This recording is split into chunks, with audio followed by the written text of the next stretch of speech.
What's up, guys? West Coast Picks here, and today I have the Rim Job by Maid Security Lock and Key. This was given to me by a buddy in person, the only other lock sporter I know in real life. It is a EQ slag mortise cylinder. Looks like a 6-pin, and it doesn't work. Uh-oh. I'm sure it worked when he gave it to me. Maybe something's moved around. I had it in my car, drove it home, so maybe, I don't know. Not sure why it's not working right now, but it's not. Hopefully we can get it open. I can figure out what's going on, but let's give this thing a shot anyway. Just because the key doesn't work in it doesn't mean that it can't be opened. Maybe just put a pin in the wrong place or something. I don't know. We'll figure it out. Let's give it a shot. Try one more time just to make sure.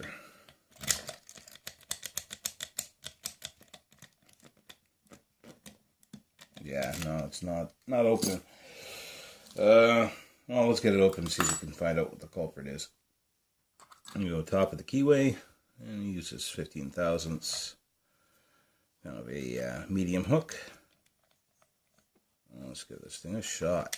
Focus in here. And let's go.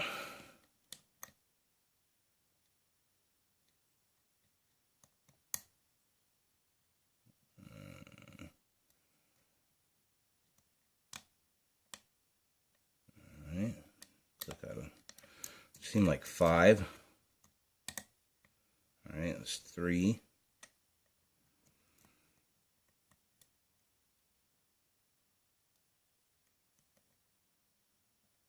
I think I've felt something around 1 here.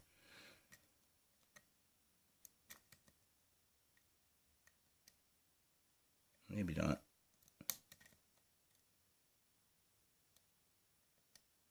Nope.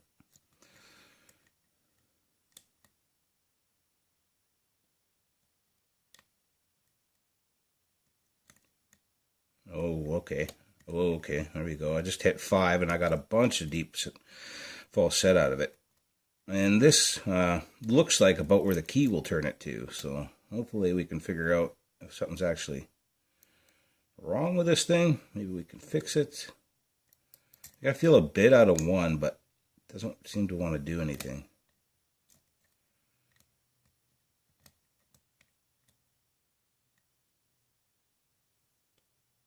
Alright, it feels like 6 maybe.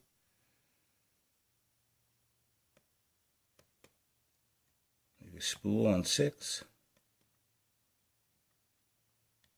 Oh, and we got him. Alright. Excuse me. Well, just because the key doesn't work doesn't mean you can't get the lock open. Let's see if we can figure out why the key wouldn't work. Alright. So I can use a handy dandy slag tool that Bobby Keys bought for me. Thank you, Bobby.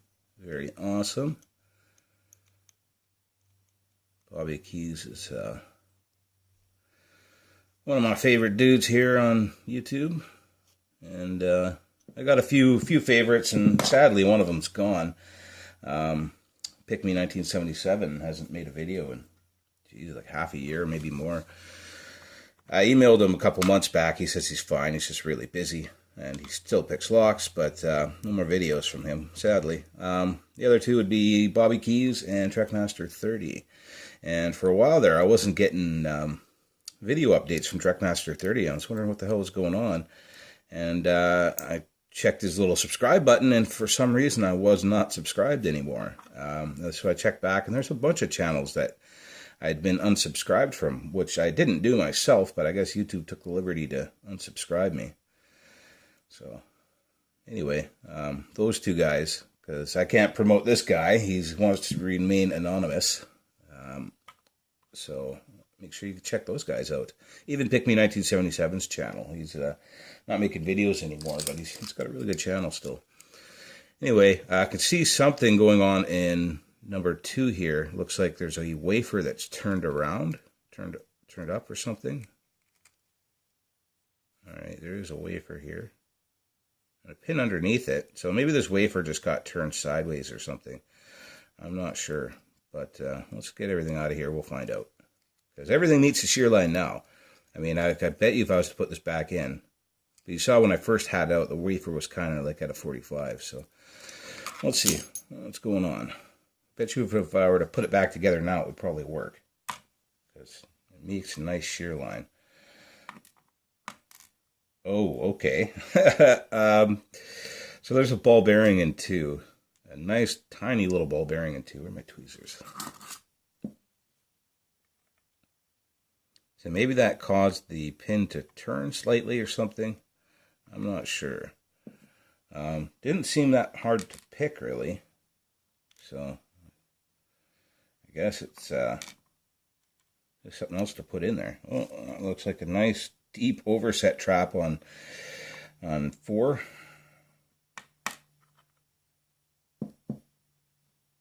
A key pin, T-pin.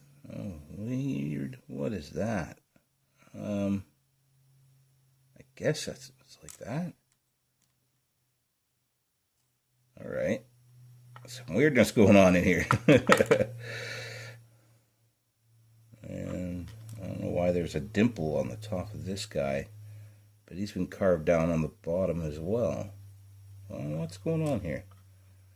Very strange. But the key still went in pretty easy and came out pretty easy, so whatever he's done to the bottom there didn't seem to inhibit that very much.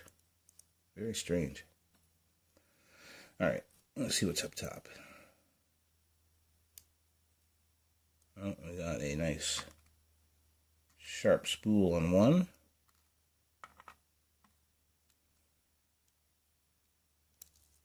Oh shit.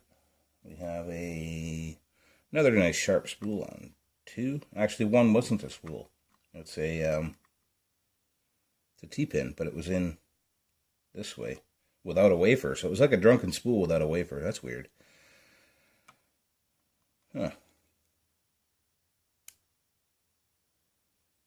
We have a heavily serrated on 3. We have alternating springs too, different springs, which is pretty cool. We have another one of these upside down T-pins. It's like a drunken spool, but without the wafer. Where did my spring just go? There it is. Just dropped it halfway through. And then 5, we got a standard. Also, as a reminder, guys, this will be your 1 week warning for the Maker Challenge. Excuse me, only spool and 6. So 1 week from now, next Saturday or Sunday, I'll do the draw for the Maker Challenge, which means you have 1 week to get your entries in. You can go back in my videos and find... oh, weird. Looks like we got some counter milling somehow. Got some counter milling on the Bible portion of 1 and 6. Anyway, go back and see if you can find my Maker Challenge video, and you enter for your chance to win my sampler, is what I call it, and it's one of everything I make. It's going to be ready by a week from now, and if you enter that video, basically you have to post a link to a video of something you've made, and if I pull your name, I'm going to add it to a list, what do you call it? Can't even think right now. I just woke up. I'm going to add it to a playlist, and that playlist is what I'm going to draw from at the end 1 week from now. So, but if you do win, you're going to have to be able to send me what you made. So keep that in mind. That is the Maker Challenge. So go check that video out. What we had in this lock here is a kind of like a bomb style, long bomb style in 1. 2 is where it gets weird. This is a ball bearing on the bottom with a driver in the middle and a wafer on the top, I guess to bring it up to level. I had it on this shear line right here, so I didn't set the wafer or anything. But when I first took the plug out of the lock, this wafer was on a little bit of an angle, which might be why this didn't open. I think this might have dropped down in that angle when the key was in the lock, and this spool was probably in the way, which is why it wouldn't open, I think. Yeah, this is a little complex for a everyday use lock. I can imagine that it would stop working for me. It would probably stop working in everyday use, but it's a challenge lock, so it doesn't really matter. We have a standard on 3, very nicely serrated on 3 driver, which is looks like a factory. So does the spools. They look like a factory that had been trimmed down a little bit to make them a bit sharper. We have an upside down T-pin on, well, we'll go for the drivers first. And so on 4 we had a very deep overset trap. Very weird. The spool doesn't start until down here, which means I would have had to have pushed it up that entire way in order to get into that overset trap. So thankfully I never fell into that, but it looks like it'd be pretty hard to fall into. And we have don't know what, that is weird too. That is very reduced diameter. Yeah, weird. Almost a T-pin, but facing towards the key. I guess it makes it harder to get your pick on it, but it didn't seem to thwart me much. Same as this guy here, same thing. It's been like T-pinized on the bottom there. I guess I'll just take some of the meat away. And on the top we have a reverse T-pin, like a drunken spool without the wafer. Very sharp spool, a factory serrated, another upside down T-pin, a standard, and another very sharp spool. Sorry guys, I'm not even in frame, jeez. I'm looking at the pins and not the camera. Anyway, that's what was put in this lock. We have counter milling on 5 and 6 on the plug, and up in the Bible, which is something I almost never see, there's counter milling on 6 and 1. Not sure how he was able to do that. Obviously he's had this cap off, but counter milling, it'd be pretty hard. I don't know. Anyway, that's what was done to the rim job, and it was quite a fun pick. Excuse me. First thing in the morning here, as you can probably tell by my voice, it's still pretty raspy and everything, but thank you, Maid Security and Lock, for the rim job. I'll get this pin back up and put it out within one of my next trades here, and hopefully it'll work again once I pin it back up. I'm sure it will. I think it's just that wafer got turned around, but anyway, later guys.